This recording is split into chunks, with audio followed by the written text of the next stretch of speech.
Broadcasting from down on the bayou, it's the AverageMarks Pro Wrestling Podcast, powered by Lake Area Media, LLC. And now your hosts, David Boston and Patrick Fry.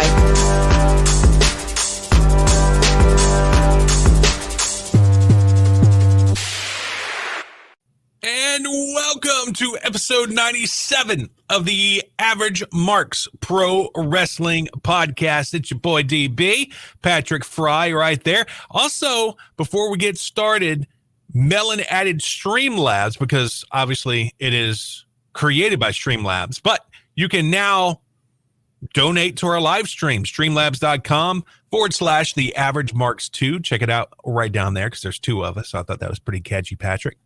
Well, I was about to say, was the average marks already taken, so you had to add the number 2 to it, or did you just throw that in there just to be unique?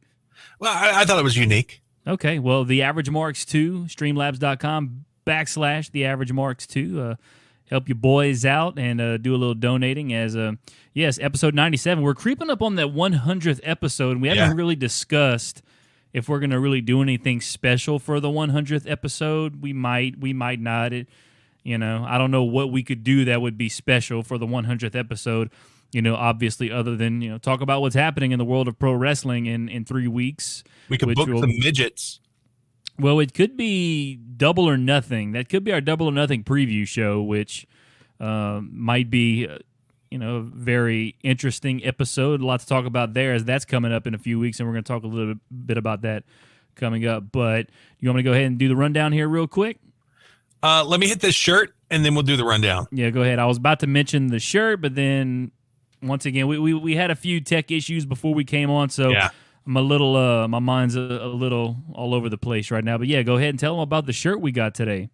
Yeah, we are broadcasting live from the Collar and Elbow Studios, which means we are a Collar and Elbow partner. You can get 10% off your entire order at collarandelbowbrand.com. When you go to the store, they have menswear, they have women's wear. They also have some stuff on there for kids, but you can get stuff for the whole family. 10% off your entire order with the checkout code, The Average Marks. And our shirt of the week is the Brody Forever shirt. Absolutely, paying homage to the late, great Brody Lee, and that's a really nice shirt. I personally like the purple and gold colors to it, as I'm a big LSU fan. Of course, you can see if you're watching on the stream, I got an LSU flag in the background there. So the purple and gold, I really like that as well, but it's just a cool shirt nonetheless to help celebrate the legacy of the late, great Brody Lee. So go check out that shirt right now at collarandelbow.com.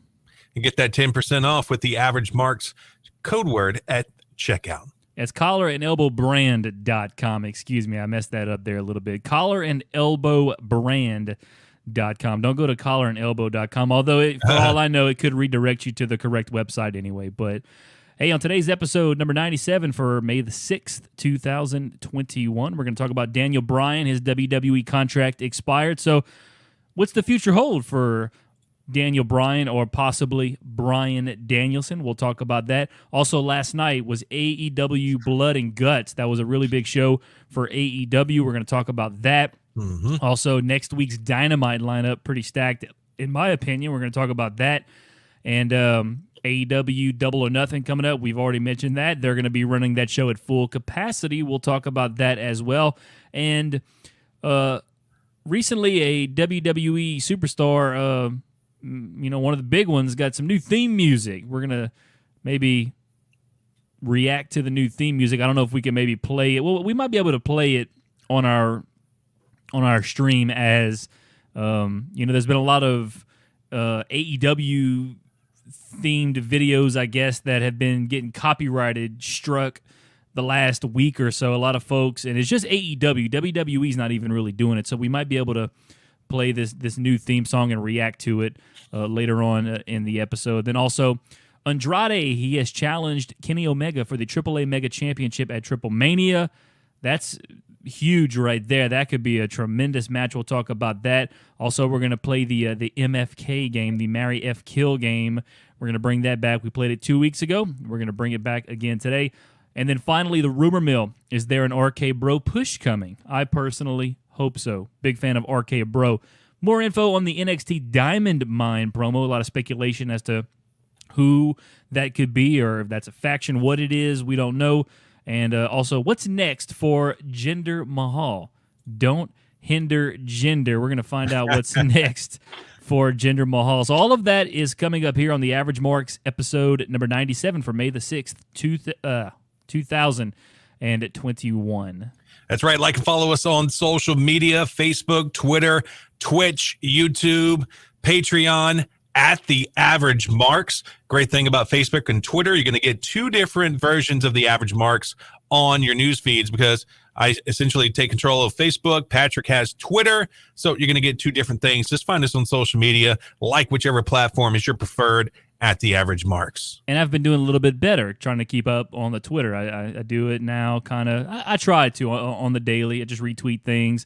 Been putting some polls up as well, so feel free to go and check out the polls. Every now and again, I'm going to start putting a poll out there based on what the hot topic is in professional wrestling. I'll put a poll up and give us your feedback. We really like to get the pulse of the wrestling fans on the internet wrestling community and see what they're feeling about certain things.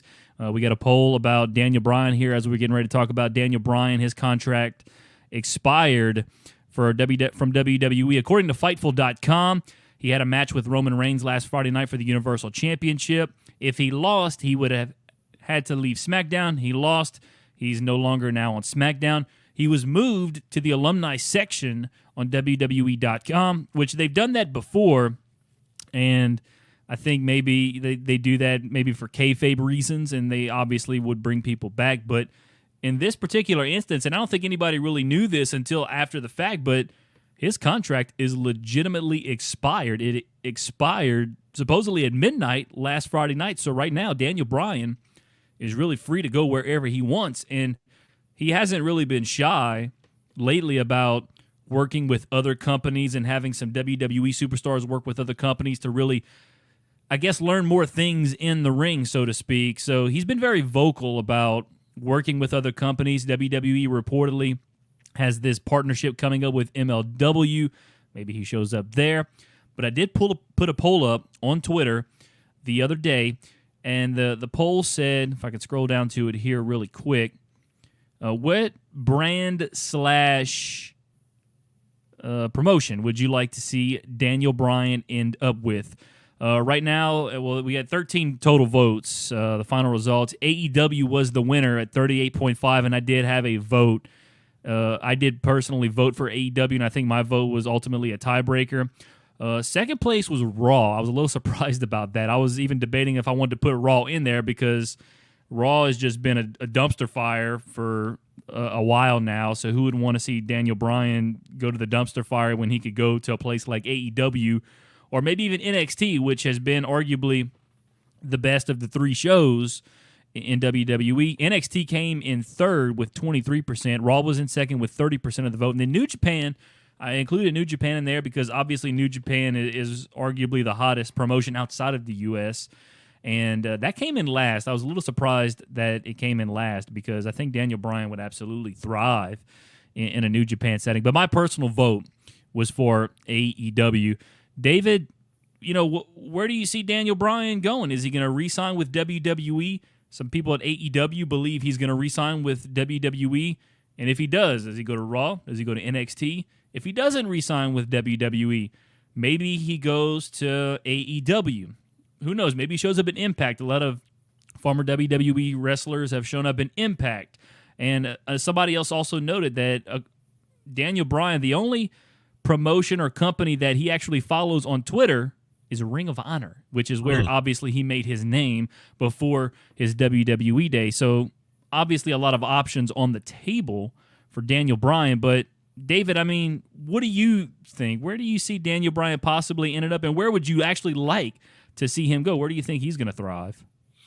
Well, I know he's been really talking about it like on interviews and stuff like that. His time is limited as a full-time performer, and that he's really looking forward to, taking it back part-time so he can be more of a dad and be home more often. Mm-hmm. So obviously I think right off the bat, New Japan or AEW would be great for that. But we've also seen Vince be kind to part-time performers like Brock Lesnar, John Cena, The Rock. So, I mean, Man, I don't know. I guess it's whoever's going to put the most money in front of his face and say, hey, yeah, you can do part-time here. We also had a poll on Facebook as well. We did it too. And Raw came in first. A distant second was NXT. And New Japan came in dead last. Yeah, apparently not a lot votes. of folks. And don't get me wrong, I would love to see Daniel Bryan in New Japan. And I actually enjoy New Japan. The problem with New Japan, and I believe I've said this before, is that a lot of times New Japan comes on at 4 a.m. and I'm, 11 times out of 10, I'm sleeping at 4 a.m. Mm-hmm. And if I can't see it live, most of the time, I'm not going to want to go back and watch it. That's just the way I'm wired. I want to watch things live. If I don't get to see it live, more than likely, I'm not going to go back and watch it. So New Japan stuff, I just absolutely miss out on. And, I mean, even like for Wrestle Kingdom, me and Brinkman and Cruz, we've had multiple instances with New Japan where we've stayed up late or all night, had a few cups of coffee to keep me awake to watch Wrestle Kingdom, last couple of years. Well, not this past year, but I think 2019, 2020, for sure. We stayed up, all night watching Wrestle Kingdom, and granted that's rough in itself, trying to stay up all night. But watching New Japan, to me, I love watching New Japan, but the time difference, it's not doable for me with my schedule, unfortunately. But AEW obviously is the closest thing we have to New Japan in the States now. And I've become a huge fan of AEW. I mean, it's the main thing I watch now personally. So to see Daniel Bryan go to AEW, that's why I voted for it. Would love to see that because I really want to see this AEW brand continue to grow. I feel like they're getting some momentum now. They pretty much caused NXT to bow out of the Wednesday Night Wars, and now they're starting to get over 1 million views in the last few weeks. Last week they were down, but I think that had a lot to do with the president's address to the nation or to Congress or whatever last Wednesday night, which came on in the middle of Dynamite. But this past week, as a matter of fact, as of last night, well, I'm not going to get to it just yet, but we're going to, any more thoughts on Daniel Bryan before we jump into AEW Blood and Guts, which was last night? The only other thing I could add is ROH, if they wanted to make a splash. I mean, the company that owns them is a huge media company. They got a lot of money behind them. They could afford a part-time Bryan if they wanted to, but as we've seen with the rest of their wrestlers and stuff like that, they're not looking really to shell money into the promotion, so I doubt that's a possibility.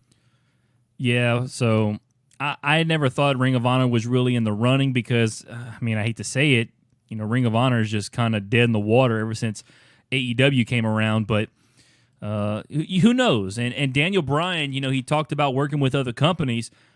I wouldn't be surprised if he put himself in a situation where maybe he can go work with Ring of Honor, AEW, Impact. Like, he can work with all. Obviously, you can't really do that with WWE, so he may put himself in a position to where he's going to go work outside of WWE, and he can kind of bounce around between, a New Japan, an AEW, an Impact, a Ring of Honor, do something like that, because that seems like, and now granted, you did mention about how, his run as a full-time wrestler is pretty much coming to an end where he can only work part-time. So I don't know how that's going to work out, but if I had to vote, or if I had my choice, AEW ultimately is the destination I want to see Daniel Bryan go. Right on. All right, well, last night, speaking of AEW, was Blood and Guts. A very, very hyped show, which all focused around the Blood and Guts match between the Pinnacle and the Inner Circle, which was the main event, and we're going to get to that in a little bit. It started off last night with the tag team match. It was Jon Moxley, Eddie Kingston taking on Kenny Omega, and Michael Nakazawa. And this was a pretty good match. This card was really stacked, so I wasn't surprised they started off with this, because lately AEW Dynamite has really been starting off with some very good matches. So to have the world champ and Nakazawa go against Mox and Kingston, which I thought arguably a co-main event for this particular show, went on first, not surprised. They always seem to want to have something really, really good to start off the show. that was a pretty good match. It started out, Nakazawa came out, and Callis said, well, Kenny's not here, and this and that, and, drawing a little more heat. And then Kenny Omega comes out, attacks Mox and Kingston with the belts, and they had a really good match. But, it's weird because Kenny's been feuding with Mox and Kingston, or at least they've been feuding with the Elite, I guess, as a whole. And, it was later announced in the show, and I thought maybe we'd get Mox and Omega again. I wouldn't be against it, but at the same time, it's like, I've seen this. Okay, we've seen this a couple of times already. When is enough?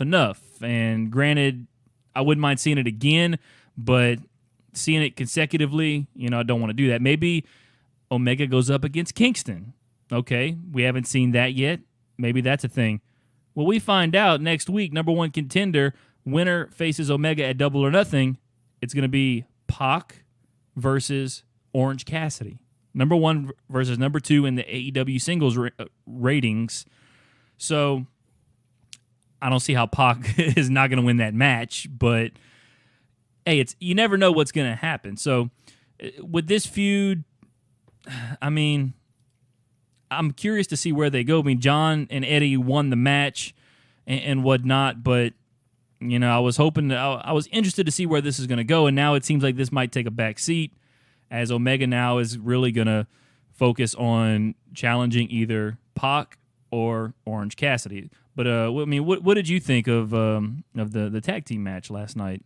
I thought the action was great. Mm-hmm. What I didn't get was, okay, you got Jon Moxley, elite wrestler. You got Kenny, elite wrestler. You got Michael Nakazawa, who just like, look. All right, let me say this. Bubba Ray tweeted this out. Did you see what Bubba said about the match?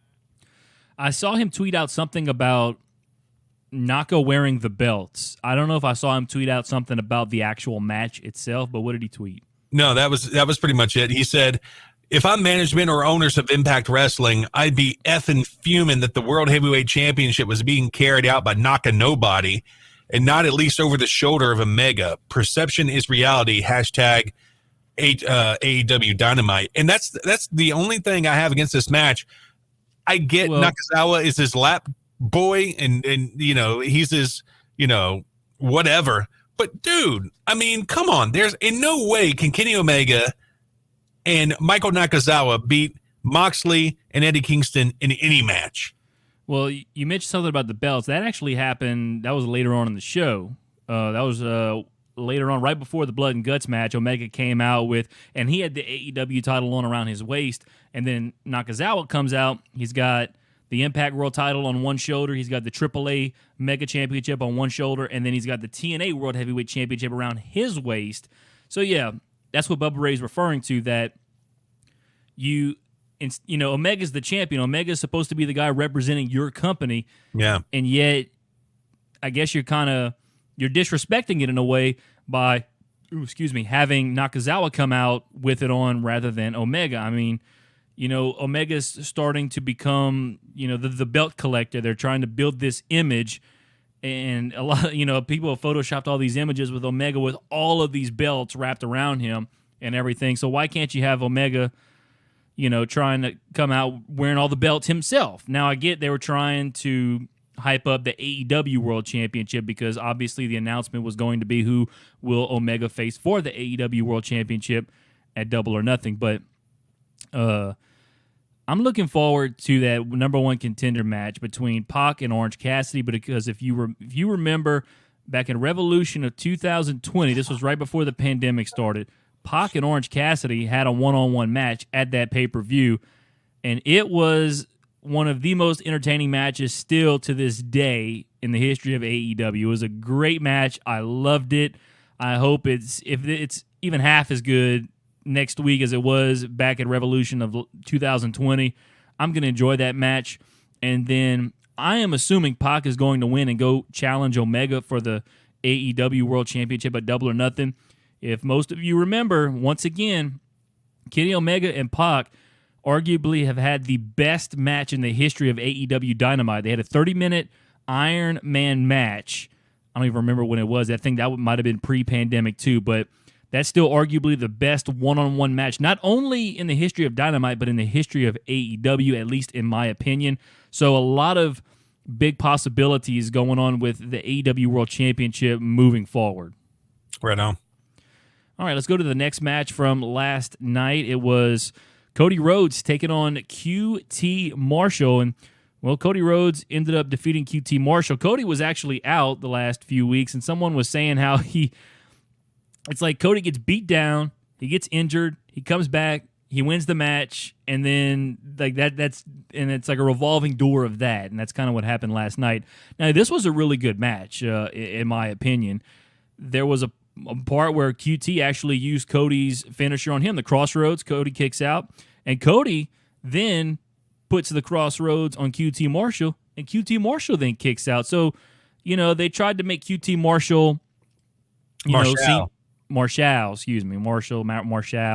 tomato, but they tried to make him seem like, he was a really strong competitor, and up until now, he was undefeated in 2021 in AEW. I think he was 12-0 going into this match. I mean, hard to believe, but yes, QT Marshall was undefeated in 2021. So it was a very good match. I enjoyed it. I think it was a very good match. I think it was arguably might have been the best. Well, I wouldn't say the best match of the night, but it was much better than probably a lot of people expected it to be. And ultimately, Cody won. And then the interesting thing is what happened after the match. Anthony Ogogo, the Olympian boxer, Olympic gold medalist in boxing, comes out and basically gives a gut shot to Cody and, knocks him down. And then he takes the Great Britain flag and basically lays it over Cody Rhodes. So maybe we're going to have an Ogogo Cody Rhodes little feud coming up here at some point. If the trend continues, it's going to be Cody's going to be out for a little bit after he took that gut shot. He's going to come back, make a return, and beat Ogogo and bury him. So who knows what's going to happen with that, but I would expect Cody is going to take on Ogogo at some point. It seems like that's what they were trying to set up after the match last night. You forgot one other thing that's going to happen. What's that? He's going to bleed in the match. Oh, yeah. And you know what? Last night they were talking about, that I was reading in the Discord chats for AEW Dynamite, and they were talking about, Cody's about to bleed here. Ironically, it wasn't until like the very end of the match he started bleeding. So like I don't even know if it was planned that he was going to bleed in that match, and it was like kind of the side of his eye, I think, started bleeding a little bit. It doesn't even seem like it was something that was intentional, but he bled, yes. And so Cody, it's just a funny joke how everyone assumes Cody Rhodes is just going to go ahead and bleed all over the place every match he has. Yeah, it was a really entertaining match, and I still don't get why I get he's an Olympian boxer and he was a gold medalist, but this gut punch thing is so corny. I mean, it looks corny. Well, you see, the first time it happened, I was like, I don't know. Like, when he had his first match, he beat that guy by gut punching him, and the guy just fell, and then the ref was like, nope, ring the bell. That's it. It's done. And just rung the bell like that. Like, but they still look fake as hell. Well, it's hard to explain. It's believable because he's a boxer, obviously, and he's a big dude. Like, he's not a small dude either. Like, and obviously, if you're an Olympic medalist in boxing, you got to pack some kind of punch. And now I'll tell you what, gut shots when you don't know it's coming, gut shots are the real deal. Now, I would rather, the only problem I really had with that first match is the referee just, called for the bell as soon as that guy fell down. Like, gut punch him, pin him, 1, 2, 3, boom, okay, you won the match. That could be like your finishing move. Like for a while, I think the Big Show had the punch, and Big Show's not even a boxer. He just punched people, and he'd win matches that way. I wouldn't mind having Anthony Ogogo just, put some, and he puts a little emphasis into it, but just maybe have something special with that punch and just boom, there's that gut shot, and knock them down, pin him 1, 2, 3. I mean, I could see that being a finisher, but obviously execution of it is key. So I think there's a, I'm trying to, there's like a way you could build it up, so to speak. And then oh, well.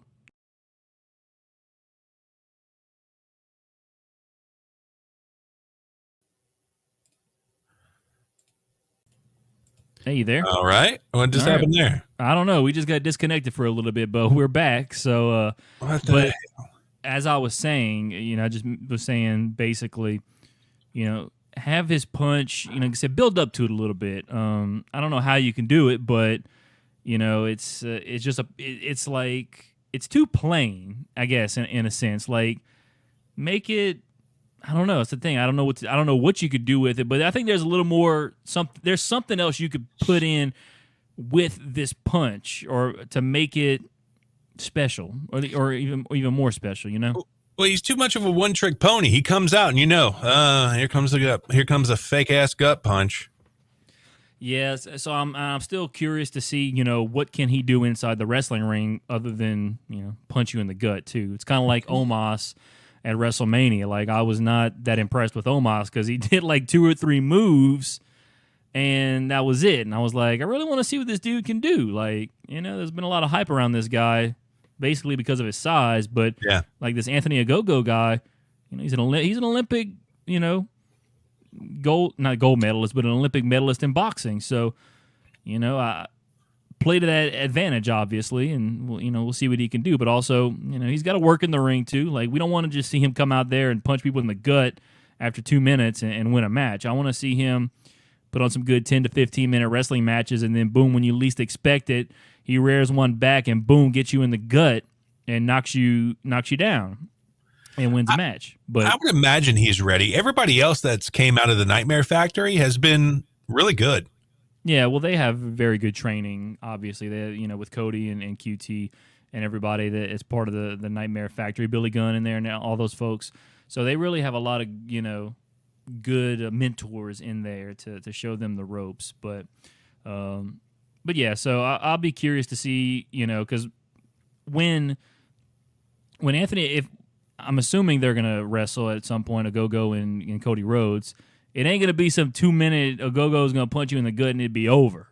It's going to be you're going to have to do a little work with Cody Rhodes. But let's go ahead and move on now to the next match here as it came off the screen here after we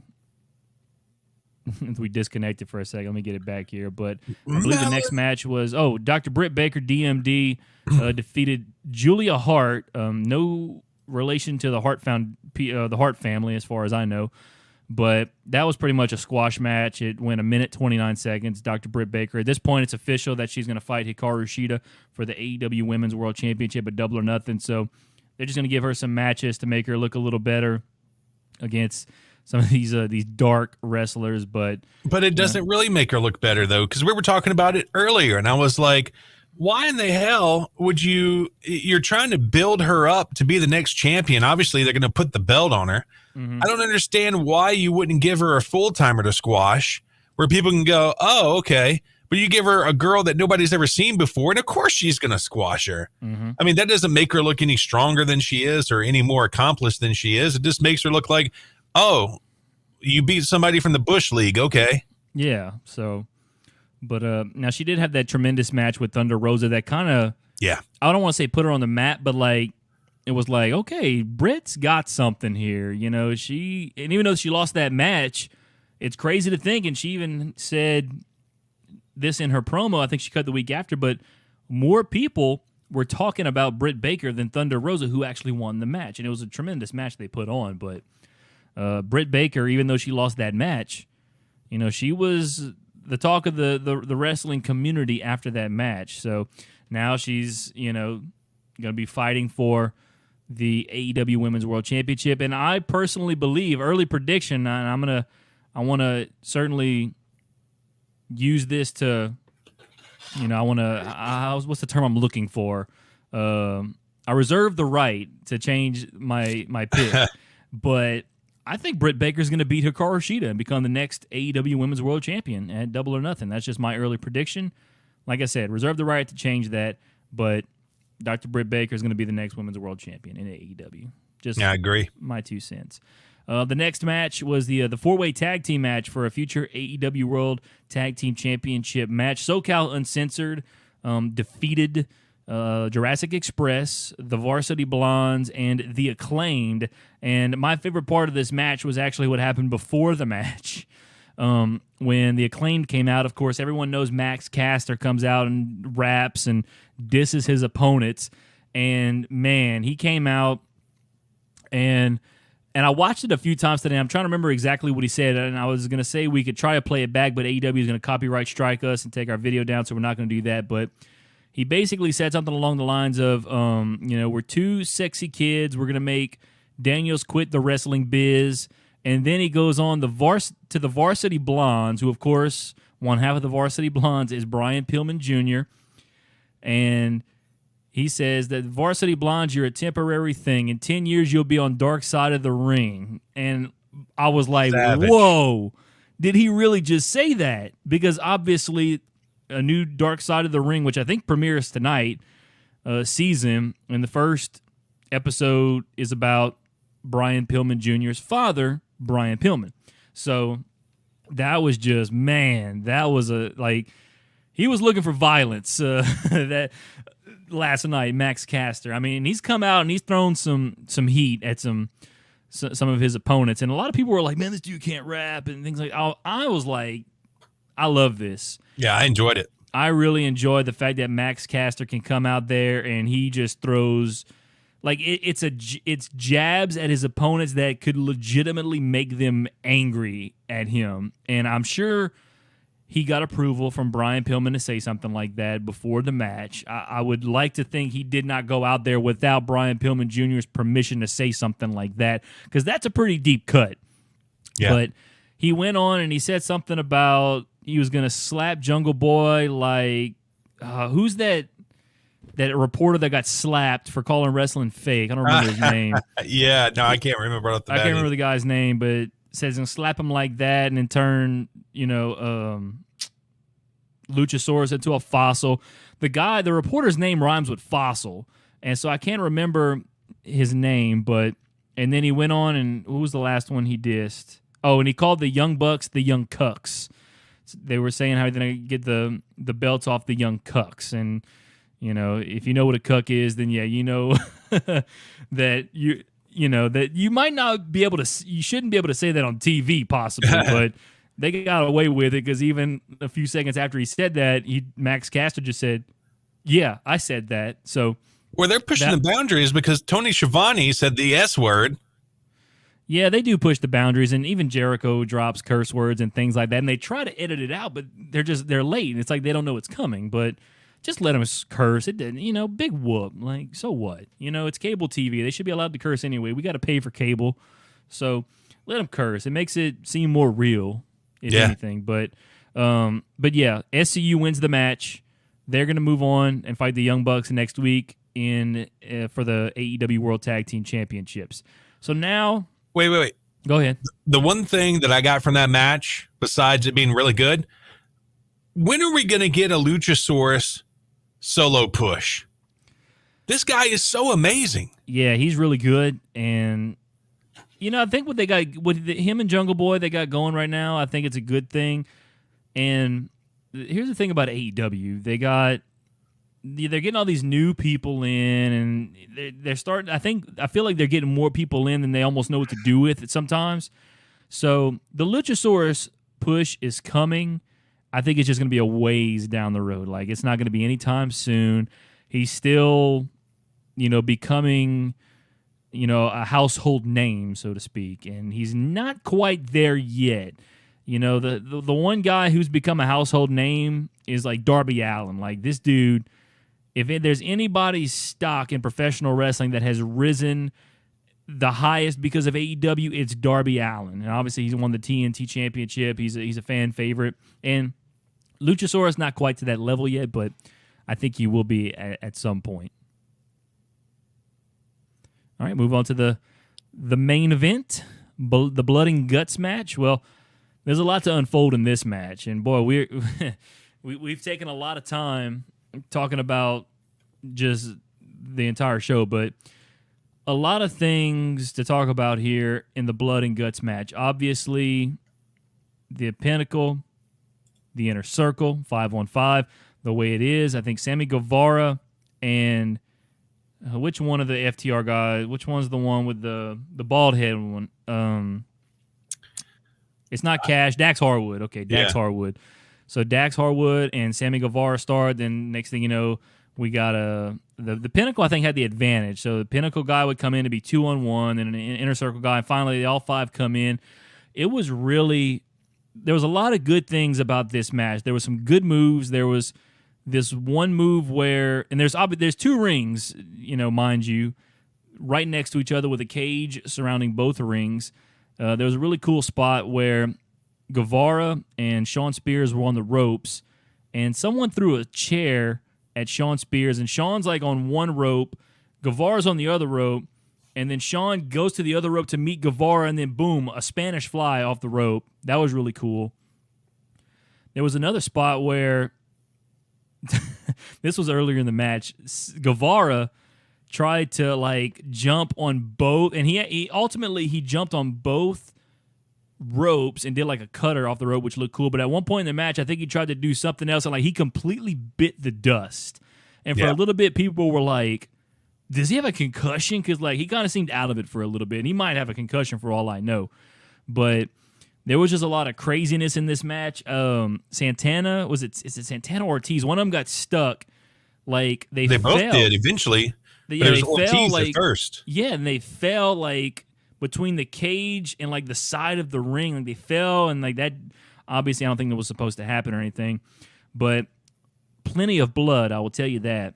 But the one thing about this match, and it was at 8 o'clock, halfway through the show, they were like, all right, the main event's coming up next. And I'm thinking this is going to be an hour long, but then they did some filler stuff and whatnot. And they got the match started, I guess, around 8:20 or something like that. But at one point, it felt like the match was going on just a little too long. There was a point where the Inner Circle pretty much had beat down the Pinnacle, and they were just kind of standing around the ring, just waiting for something to happen almost. And it's like they were trying to kill time. And another thing that made me think this match went on a little too long was that there were 3 commercial breaks during the duration of this match. And I was like, 3 commercial breaks? You got to be kidding me. But overall, it was there was a lot of good spots. There was, some couple things here and there. There was a lot going on. And ultimately, I'm just going to fast forward to the main part, at least at the end of the match. Wait, before we get to that, go ahead. I thought Wardlow was a beast when he came in, but boy, when Jake Hager came in, oh my God. Yeah, Jake looked very good because Jake and Wardlow had that one-on-one match, I don't know, a month or two ago, I think. And I don't know, Jake just didn't look that good. To me, he looked very stiff. He didn't look that good. But last night, he looked really good in that match when he came in and everything. I think he looked really good. Him and Wardlow even went at it. But so ultimately, like I said, there was a part where the Inner Circle, they had beat down the Pinnacle. It looked like they were going to win the match. I was like, well, what's going on here? Somebody just needs to submit somebody and it's over with. And ultimately, MJF finds his way out of the ring and climbs up to the top. Jericho follows him. And it's just Jericho and MJF up there. And I don't even know what's... the camera was focused in on Jericho and MJF as if they were the only ones in the match. There was the other 8 guys were still inside the cage. I don't know what they were doing because the camera was never even really on them. But ultimately, MJF getting ready to throw Jericho off the top of the cage, and the rest of the Inner Circle's like, no, don't do it. And MJF, and the rules of this match is you either win by submitting your opponent or getting your opponent to surrender. So MJF is getting ready to drop Jericho off the top of the cage, but the other Inner Circle members are like, no, don't do it. And MJF's like, surrender and I won't drop him. So ultimately, the Inner Circle surrenders. The Pinnacle win the match. And being the best heel in AEW, if not in professional wrestling, that MJF is, he drops Jericho anyway. And he drops him, and Jericho falls back first. And, boy, I tell you what, a lot of mixed reactions as to how this played out. But Jericho falls onto what looks like cardboard because it just, and I remember watching it, and when I watched it live, I was like, man, that was a little less climactic than I thought it was going to be, because you could just tell that it just didn't feel like a big bump, I guess. No, the pad that he fell on was fluffy as hell. It just didn't seem like a legit bump at all. And then the cardboard, they made it look like corrugated steel, like that stuff that people have like on work trucks. Yeah. I was like, oh my God, you got to be kidding me. That's the thing, too. And I think it was all about camera angles. Like where the camera angle was, you can obviously see when Jericho hits the floor, I guess you could say the cardboard, like it flips up so you can see the underneath part, and you obviously see it's like cardboard or something soft, obviously. Yeah, and it's cardboard on a fluffy pillow. Now, granted, I understand it's Jericho. He's 50 years old. With that kind of bump, you're not going to legitimately throw him onto something hard, but at least try to make it seem like, he fell onto something that would hurt. It just, to me, it didn't seem like he fell on anything that would hurt him, I don't know. But someone did show another camera angle, and it was a really good camera angle. It was from way from the side to where they had the entire cage, like MJF on the top, and then you could see the ground at the bottom. And without even having to move the camera, you can see MJF throw Jericho off, and he lands on it. And that camera angle actually would have made it seem more legit versus the camera angle right there where you can see obviously the underneath what we thought was like some steel where it was cardboard. So they could have had a better camera angle on it. And I understand what they were trying to do. Obviously, MJF using Jericho as a hostage, so to speak. I'm going to drop him. You better surrender. I'm going to drop him. Using Jericho like that to win the match. I understand what they're trying to do there. That's fine. I was okay with that. And even before MJF threw him off, I was like, he's going to do it anyway. Yeah. And he did. And that's fine too. It's just they could have executed it a little better or made it look more legit. It just didn't seem legit, and it kind of, unfortunately, it took a little bit away from me personally. And I know it took a little bit away from you too. But hopefully they can. And it's kind of like the barbed wire death match. They got a lot of flack for the lack of pyro and explosions at the end of the match, and I think they're getting a lot of flack for the way that looked last night, Jericho's fall. But I'm gonna try not to let it deter. The great.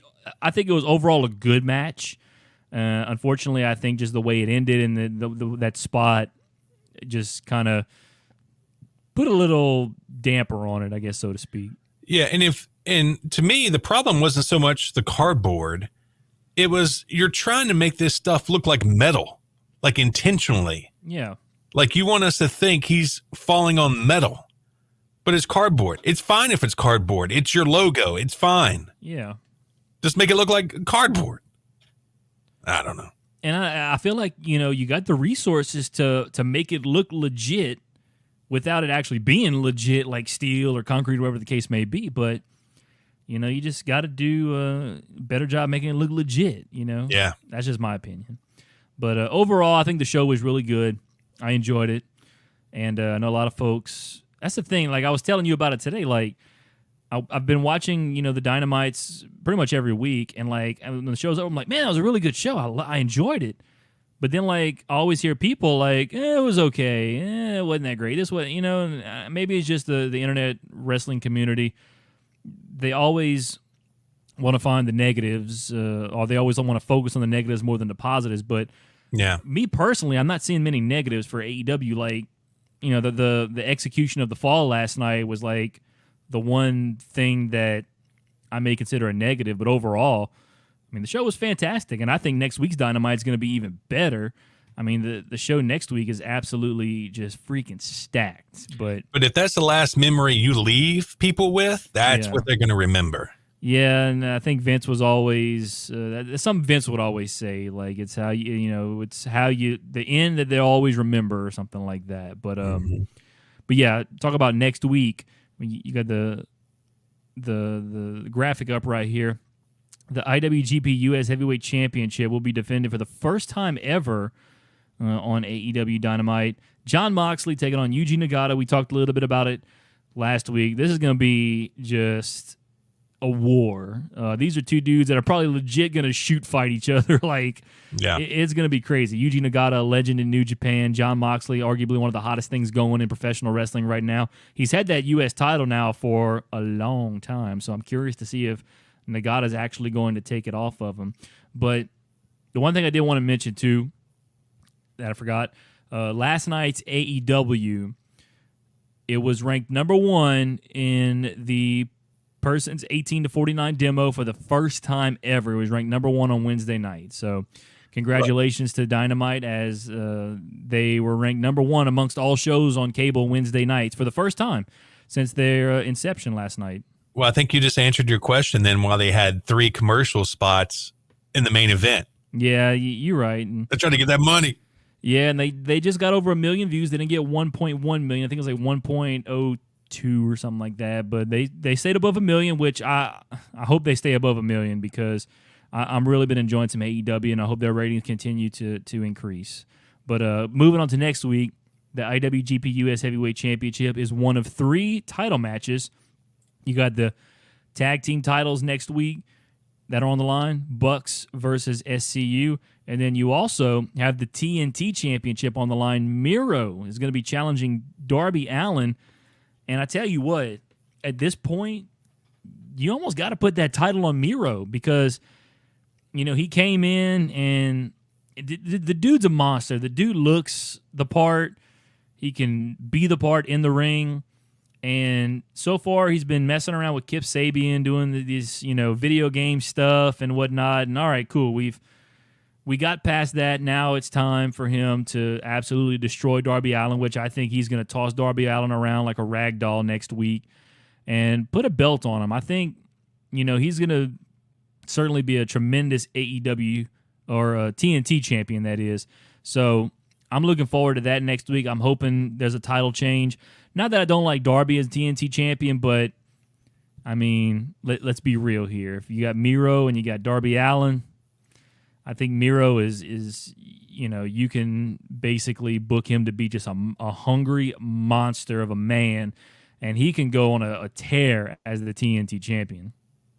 Right, and then how he was setting it up, where he was, when he squashed that dude and he said, "Give me your champions," maybe that can be parlayed into him going to other promotions and fighting their champions. Yeah, maybe so, because obviously, that's what Omega's doing, so why not Miro? And Miro's already well known after his run in WWE, but next week they got that. And then, of course, Orange Cassidy and Pac for the number 1 contendership next week as well. So it's going to be a very interesting Dynamite next week. And hopefully everybody tunes in next week, because I feel like next week could be better than this week was. Quite possibly.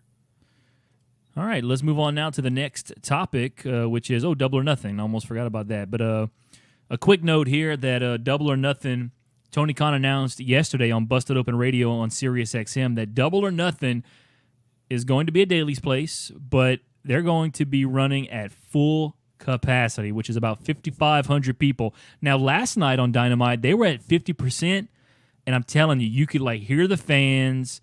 You felt like there was a good crowd there, and that was only 50% last night, or at least that's what I heard. It was only 50%. So having Double or Nothing, which is arguably their biggest pay-per-view of the year next to All Out, and having a full crowd there, I can't wait. I am ecstatic. I was ecstatic for WrestleMania just because they had a crowd there.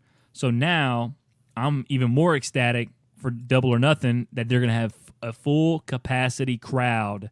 And we had talked about maybe taking that drive over to Jacksonville and going to check it out, although I don't think that's going to happen anymore. But Now I really want to because I've been dying to go to a wrestling show, especially since we went to the Royal Rumble back in 2020.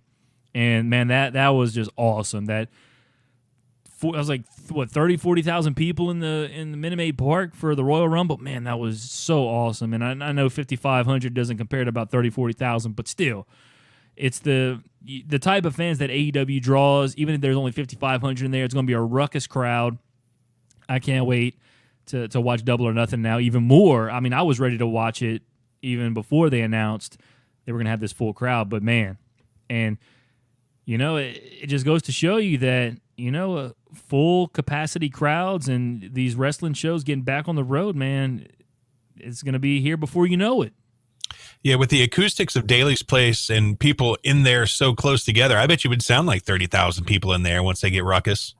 Yeah, because like I said, obviously the type of fans that AEW draws, more guys like us, older guys.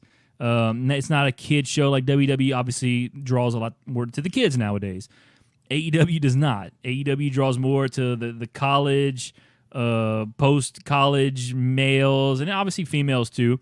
But the older crowd, the more rowdy crowd, like back in, when WWE in the Attitude Era, they had that kind of crowd. And we know how ruckus, those crowds were back in the day. So to me, that's the kind of crowd that AEW is going to be drawing to especially a Double or Nothing, because you already know that for a big show like that, like a WrestleMania, all the hardcore wrestling fans are going to show up to WrestleMania. Well, all the hardcore fans are going to show up to Double or Nothing, and it's going to be awesome. I can't wait. I need to get with Brink and say, hey, what are we doing for Double or Nothing? We're having a watch party. I don't care where it is. We're having a watch party. I'm ready. So full capacity. I'm excited. I'm more than ready for, not only AEW but WWE to get full capacity shows back, get back on the road, because, man, I think a lot of the fans are just ready to, just jump out their seats and just cheer, boo, whatever the case may be, just ready to watch some wrestling live again. Yeah, most definitely. I'm ready for it here in Lake Charles, too, with the Indy. Absolutely. All right, let's go to the next topic, which is someone's got some new theme music in WWE, and that would be the head of the table, Roman Reigns, and we actually have a clip of it right here.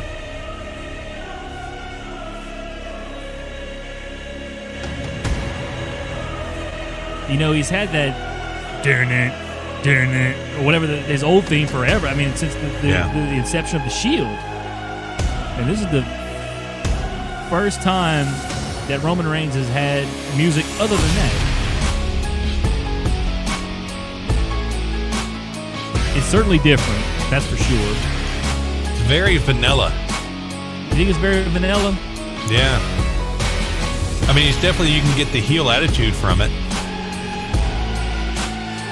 I think you got like you kind of have those vocals in the ground, like, or whatever it is. And it kind of,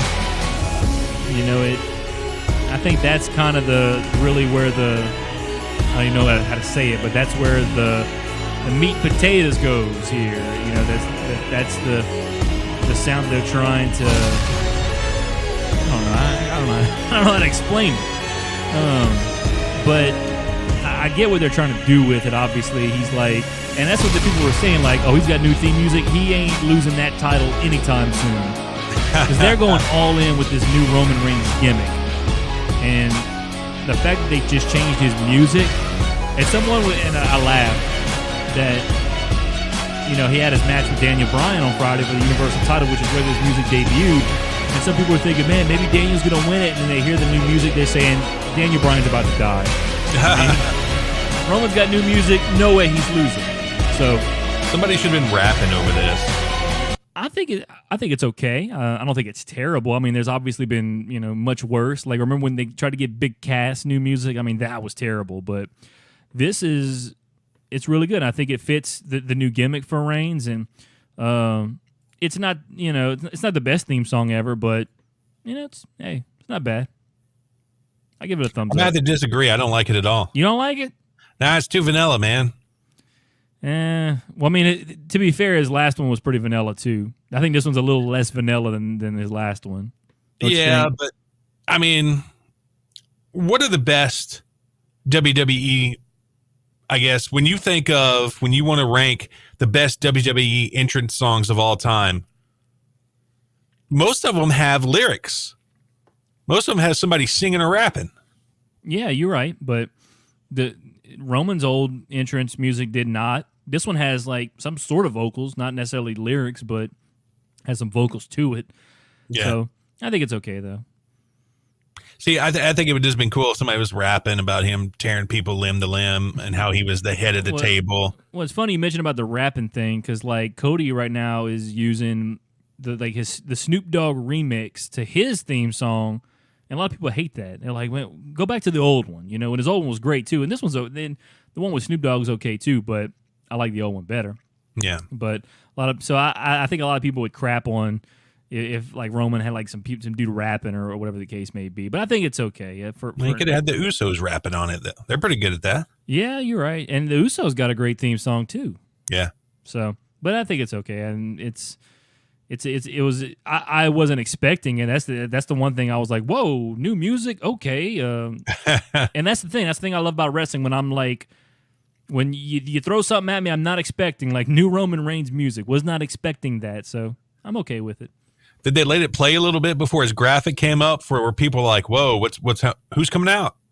No. I mean, it was the match, so.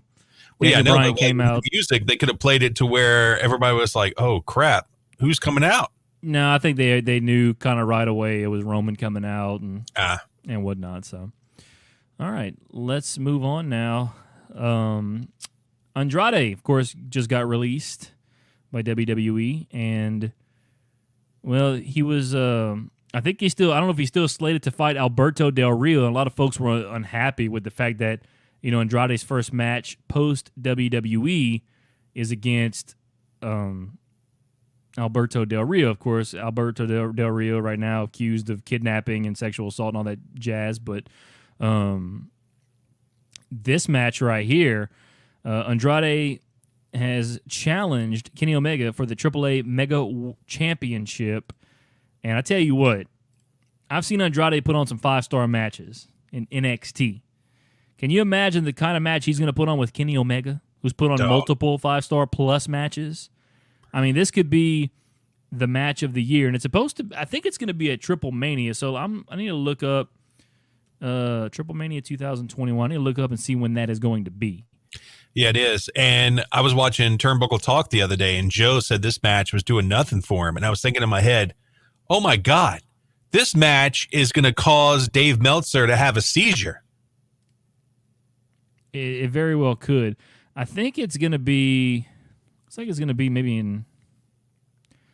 I don't know when they're going to have it. I don't think there's really any particular plan to have it right now. So I guess like there's a plan to have it. I just don't know when. So I guess the non-compete is only if you're in a U.S. territory. You can go down to Mexico and wrestle right off the bat, or what? Well, here's the thing. I think it looks like because the last one that they had, the last Triple Mania they had, was supposed to take place like in August of 2020, but then they moved it to December. So maybe in August, this thing is supposed to go down, which would be well past the 90-day compete clause. So if it goes down in August, then boom, there you go. But man, this match is going to be just amazing. Agreed. I mean, I just don't know. I don't know what else to tell you. It's going to be fantastic. I'm assuming it's going to happen. I don't know if it's been made official yet, but I expect it will. And this could be the time where Omega's had that AAA title for a little while now. I think this could be the guy that takes it off of him in Andrade. Unless they want to keep up, like you said earlier, with Kenny being a new belt collector gimmick. Yeah, I just don't know what other belts they're going to put on him while he's got all these other belts. I mean, I don't know if I see New Japan putting their belts on him. I don't see Ring of Honor doing it. I don't know. That's the thing. Like maybe he fights Jon Moxley next for the U.S. Championship. Well, that's not considered a world title, so I feel like a title like that is below Kenny. Kenny already had that belt, so yeah. All right, let's move on now to. Well, I guess we're gonna play the Mary F. kill game now. Yeah, you know we are. You ready All for right. this? Yeah, I guess so. I don't know what 3 women you're going to have for me today, but let's check it out. All right, so we take women from all 3 big promotions, WWE/NXT, AEW, and Impact, and then Patrick has to figure out which one he's going to marry, which one he's going to F, and which one he's going to kill. This week, from NXT, we have Io Shirai. From AEW, we have Jade Cargill. And from Impact, we have Miss Big Booty Grace. Boy, you just make this so tough for me, man. God. All right. So we got Io Shirai, who I've been a big fan of hers. Jade Cargill, who's obviously new on the scene. I'm a big fan of hers. And Jordan Grace, man. I tell you what. All right. So I'm gonna marry Io Shirai. I'm gonna F. I gotta go with Jordan Grace, and I'm gonna have to kill Jade. But man, I for a second I was like, am I gonna kill Io? I don't know, but I think I'm gonna marry Io. I'm gonna F Jordan, and I gotta kill Jade. Sorry, Jade, but any other because like I said, I love me some Jade Cargill, man. And like I said, a lot of guys don't like that like ripped look, but on her it looks fantastic. Yeah, she works it well. Yeah, she does. She's not like, I mean, she's really ripped. Don't get me wrong. I don't want to say she's too ripped, but because she's ripped, but she's not like too ripped. You know what I'm saying? Like she's the right amount of ripped enough to be like it's still very attractive on her. You know, some female weightlifters have a really ugly face, to be blunt. So a lot of times I think guys automatically assume, okay, if a chick is ripped, she's going to be ugly. Maybe that kind of like goes in. Once you start seeing the muscles, you really don't pay attention to the face that much. Yeah. But when you isolate Jade's face, she has a beautiful face. Yeah, Jade's face, I would argue Jade might have the prettiest face out of all 3 of these women right here, to be honest. Oh, most definitely. But I mean, I've always had a thing for Io. Got to marry Io. Jordan, let's put it this way. I got a thing for all 3 of these in one way or another. Even Jordan, like lately, Jordan's been posting some great stuff on Instagram, and she's just the way she's built. I like. It's one of those things where it just makes me weak. I can't. It's like you can't look away. You know, as good as she looks. There was this one picture I almost put up. But she's younger, and it was her like in a thong, and she was showing you the bootay, but she turned her head around, and she just had this look on her face like, you like that? Yes, I do, Jordan. Yes, I do. But yeah, so we're gonna marry Io. We're gonna F Jordan, and we're gonna have to kill Jade. Unfortunately, sorry, Jade. Boy, I think you would have to fight to the death Brinkman over Io. Well, no, Brinkman's more of a Asuka. Brinkman, now I have to fight Brinkman to the death for Asuka. But Io might not have to fight him as much, but Brinkman is more in favor of the Asian wrestlers. He's very attracted to those, which I am too. You know, they're all very nice. The Asian persuasion. That's right. All right, time for some rumor mill. So the first one, is there going to be an RKBro push coming? And I will say, the best thing on Raw right now, RKBro.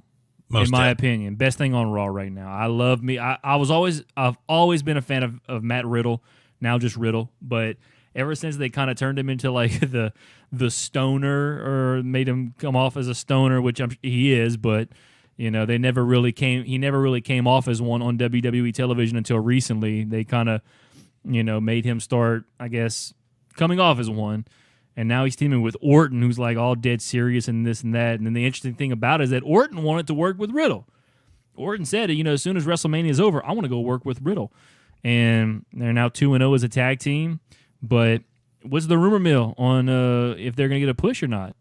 Well, PW Insider reports that Randy Orton and the Riddle team will be a long-term act, which will get a sizable push, and also RKBro merchandise on the way. I may have to cop me one of those shirts, man. That I've just I wonder if they're going to sell scooters. Well, they'd be very pricey, I'll tell you that. But I'm definitely down to get an RKBro shirt. I love that. That is, I love me some Matt Riddle, man. He's great. But him and Orton, it's a dynamic that it's unbelievable how entertaining that is, especially for me. I am enjoying it. So I hope they get pushed to the moon. All right, next up, NXT is working to keep the identity or identities of the Diamond Mine gimmick under wraps as long as possible, but a WWE source told Fightful Select they don't want fans expecting Tessa Blanchard to be the act or part of it. Oh, okay. Well, yeah, because, obviously when it came out, the first thing that everyone said was, oh, it's Tessa Blanchard. And some people said Parker Boudreaux. There might have been other people that they mentioned as well. And then there was the rumors that, AEW was in talks with Tessa Blanchard. But now it seems like, AEW's not in talks with Tessa Blanchard. So maybe she is part of this Diamond Mine, or she is in this Diamond Mine thing. Now maybe WWE's trying to kayfabe us and swerve us, keep kayfabe alive and be like, no, I don't think it's Tessa. It ain't Tessa. When it very well could be. So right now, I think for all we know, it could be Tessa, and they're like, oh, crap, they figured it out.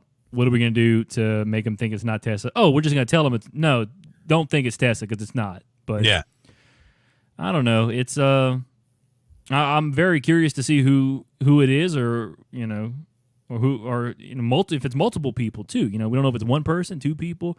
From the get-go, I thought it came off as like a faction, which it could be as well. But somebody else did say too that it could be that I thought maybe made sense was Jessamine Duke and Marina Shafir.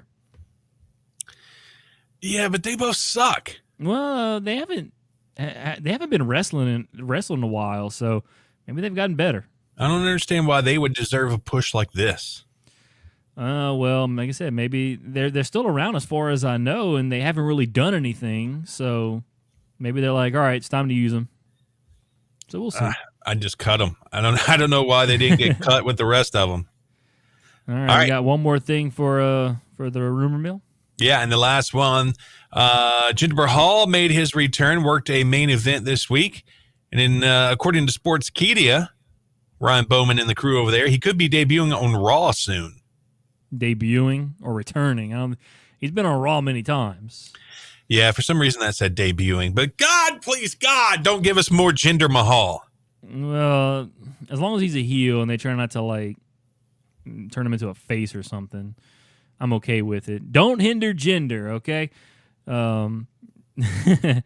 But I'll be interested to see what they do with him. I mean, obviously he defeated Jeff Hardy, and that was a big talking point on a main event this past week. But I don't know. Hardy's old.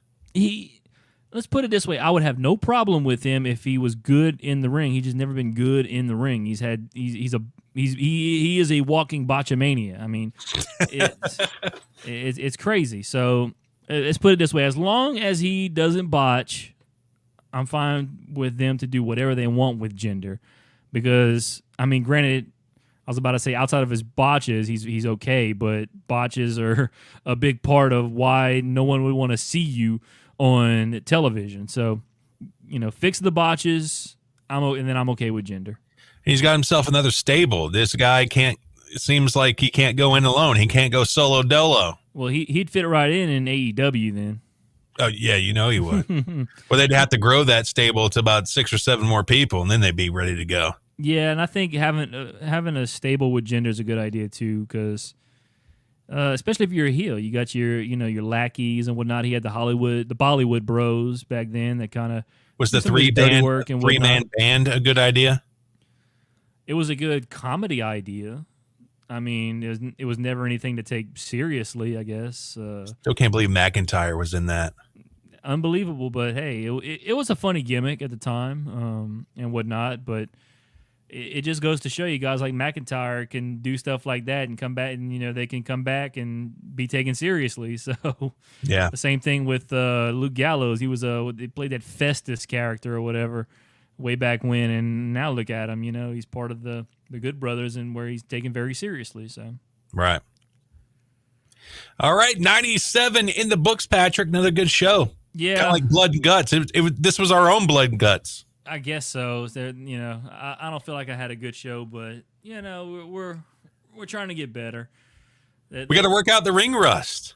I guess I feel like by now I should have the ring rust figured out, or dusted off, or whatever the case may be. But we'll get there eventually. So hopefully this was a good episode for everyone who listened, and we're gonna, at least I know me. You're doing fantastic, David. I'm the one that needs to step it up here a little bit, because there's times where I get, tongue twisted and I can't think of what I want to say, and I need to work on that. So we're getting there. Good, we're getting there. We're two average Joes just sitting around talking about wrestling. That's what we do. We're just two average marks. That's it. We're just average. We don't claim to be the greatest marks ever. We just like pro wrestling, and we like talking about it, and we like discussing it with all of you folks. So, feel free to join the conversation. We're live Thursdays at 6 p.m. Central Time on all of our social medias. Hop in the chat. Give us some thoughts. Go check out our polls on Twitter. Follow us on Twitter. I'm going to start posting a little more polls about some of the hot topics in pro wrestling, just to get the pulse of the internet wrestling community, so we can figure out how you guys feel about certain things, because we want to talk about what you guys are feeling about certain things in pro wrestling. So feel free to interact with us and join the conversation. That's right. Go like us on your favorite preferred platform: Facebook, Twitter, YouTube, Twitch. Also check us out on Patreon. If you like what we do, consider throwing your boys $1 every month. If enough people do it, it'll go a long way. We can start making our own studio somewhere, really making this thing legit. And, and we would appreciate it. Plus, you can give to us streamlabs.com/theaveragemarks2. All right, Patrick, get us out of here, boy. Outro.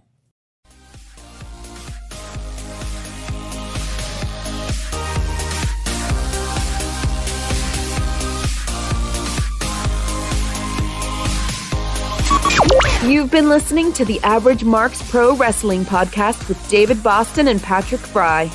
All opinions discussed in the show are those of the Average Marks and do not represent any wrestling company, organization, or individual. This has been a Lake Area Media LLC production.